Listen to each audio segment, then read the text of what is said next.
ഇത് ഒരു കുഞ്ഞു മിനി വ്ളോഗാണ് കേട്ടോ. ഞങ്ങൾ ഫ്രണ്ട്സുകളെല്ലാവരും കൂടെ ഔട്ടിങ്ങിന് പോയതാണ്. ഇത് എനിക്ക് സ്പെഷ്യലാണ്. എനിക്ക് നല്ല ഞങ്ങൾ 4 പേർക്കും സ്പെഷ്യൽ ഡേ തന്നെ ആയിരിക്കും. കാരണം ഞങ്ങൾ ലൈഫിൽ മറക്കൊന്നും എനിക്ക് തോന്നണില്ല കേട്ടോ ഈ ഒരു ദിവസം. എന്താന്ന് വെച്ചാൽ ഞങ്ങൾ അത്രക്കും എക്സ്പ്ലോർ ചെയ്തൊരു ഡേ ആണ് കേട്ടോ. ശരിക്കും നിങ്ങൾക്ക് തോന്നുന്നു എന്താ ഇപ്പൊ കോഴിക്കോട് പോയിട്ട് ഇത്രയും എക്സ്പ്ലോർ ചെയ്യാനുള്ളതെന്ന്. പക്ഷെ ഞങ്ങൾ 4 പേരും വർക്കല്ലാതെ ഞങ്ങൾക്ക് ഇങ്ങനെ ഒരു കിട്ടിയൊരു ടൈം എന്ന് പറഞ്ഞാൽ അത് ഭയങ്കര സ്പെഷ്യലൊക്കെ തന്നെയാണ് കേട്ടോ.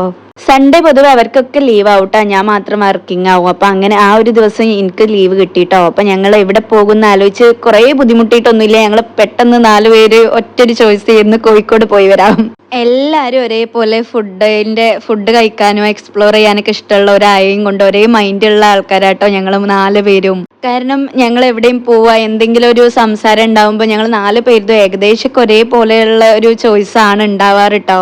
അങ്ങനെ കോഴിക്കോട് എത്തി ഫസ്റ്റ് ഞങ്ങള് മിഠായി തെരുവിലാ പോയിട്ടുണ്ടായിരുന്നു. വലിയ ഷോപ്പൊന്നുമില്ല, വെയിലൊക്കെ ആയും കൊണ്ട് ഞങ്ങൾ നല്ല ഫോട്ടോസ് ഒക്കെ എടുത്തിട്ടും എല്ലാം അവിടെ നിന്ന് ഇറങ്ങിയിട്ടോ. വന്നിട്ട് ആ ടൈമിൽ ഭയങ്കര ഫേമസ് ആയിട്ടുണ്ടായിരുന്ന ബീച്ചിന്റെ അടുത്തുള്ള കടലാസ് എന്ന് പറഞ്ഞ കഫേയിലൊക്കെ പോയി ഫുഡൊക്കെ എക്സ്പ്ലോർ ചെയ്തു. നേരെ അവിടുന്ന് ഹൈലൈറ്റ് മാളിലോട്ടാട്ടോ പോയത്.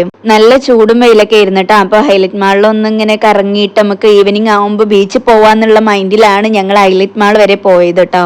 അവിടെ എത്തി ഞങ്ങൾക്ക് സ്നോന്റെ ഇതിലൊന്ന് കയറണം തോന്നി. പിന്നെ ഞങ്ങൾ ബീച്ചിൽ പോക്കൊക്കെ അവിടെ മറന്നു പോയിട്ടോ. കാരണം നമ്മൾ ജസ്റ്റ് ഒന്ന് കയറി നോക്കാം, 2 hours അല്ലേ ടൈം പോകാൻ വേണ്ടിയിട്ടെന്നും പറഞ്ഞ് ഞങ്ങൾ കയറിയതാണ്. ഞങ്ങൾ ഇത്രക്കും എക്സ്പെക്ട് ചെയ്തിട്ടില്ല. കാരണം അതിൻ്റെ ഉള്ളിൽ കയറിയപ്പോൾ ഞങ്ങൾ ഓരോരുത്തരും ചെറിയ കുട്ടികളായ പോലെ ഇരുന്നിട്ട് ഞങ്ങൾ അത്രക്കും മാക്സിമം എൻജോയ് ചെയ്തിട്ടുണ്ട്.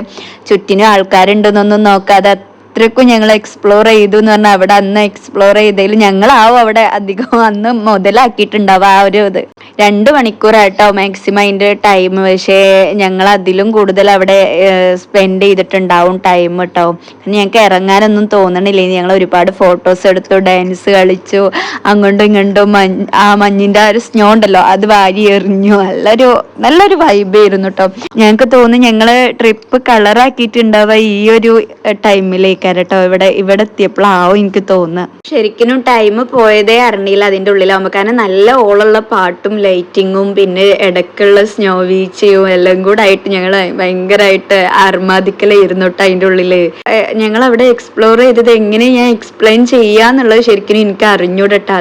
അത്രക്കും നല്ലൊരു മൊമെന്റ്സ് ചെയ്യുന്നു ഈ വീഡിയോസ് ഒക്കെ കാണുമ്പോ. ഇപ്പൊ എനിക്ക് നല്ല സന്തോഷാട്ടോ. നിങ്ങൾക്ക് ചിലപ്പോ എന്റെ സംസാരം കേൾക്കുമ്പോ തോന്നും ഇതിന് മാത്രം ഉണ്ടോ അവിടെ, ഞങ്ങളും പോയിട്ടുണ്ടല്ലോ, ഇത്രക്കൊന്നും ഇല്ലാന്ന് തോന്നിപ്പോകും. പക്ഷെ ഒരേ വൈബുള്ള ഒരേ മൈൻഡുള്ള ഇതേപോലെ ഫ്രണ്ട്സ് ഉണ്ട് എന്നുണ്ടെങ്കിൽ എവിടെ പോയാലും നമുക്കതൊരു ഭയങ്കരമായിട്ടുള്ളൊരു എക്സ്പീരിയൻസ് ആവും അത്.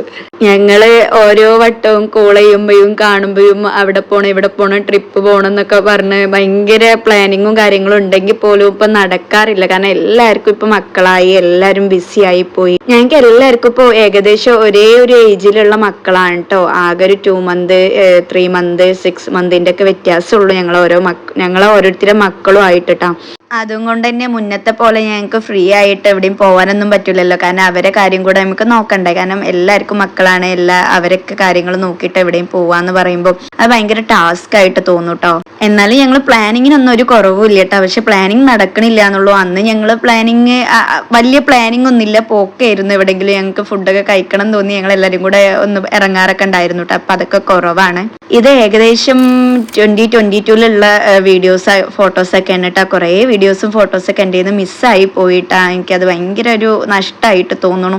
ഇനി ഇതുപോലൊരു യാത്ര എന്നാ ഉണ്ടാവാന്ന് അറിയില്ല കേട്ടോ. അന്ന് ഞങ്ങൾ അധികം പ്ലാൻ ഇടാതെ നടന്നേം കൊണ്ട് അത് അടിപൊളി കളറായിട്ടോ ആ ദിവസം. ഇപ്പൊ ഞങ്ങൾ ഭയങ്കര പ്ലാനിങ് ആണ്, പക്ഷെ ഒന്നും നടക്കണില്ല കേട്ടാ. എന്തെങ്കിലുമൊക്കെ ഇതേപോലെ യാത്ര പോകണമെന്ന് വിചാരിക്കുന്നുണ്ട് മക്കളെയൊക്കെ കൂട്ടിയിട്ട് കേട്ടോ. അപ്പൊ ഇത്രേ ഉള്ളൂ കേട്ടോ. നിങ്ങൾക്ക് ഇതുപോലെ ഫ്രണ്ട് ഉണ്ടെങ്കിൽ കമന്റ് ചെയ്യണം.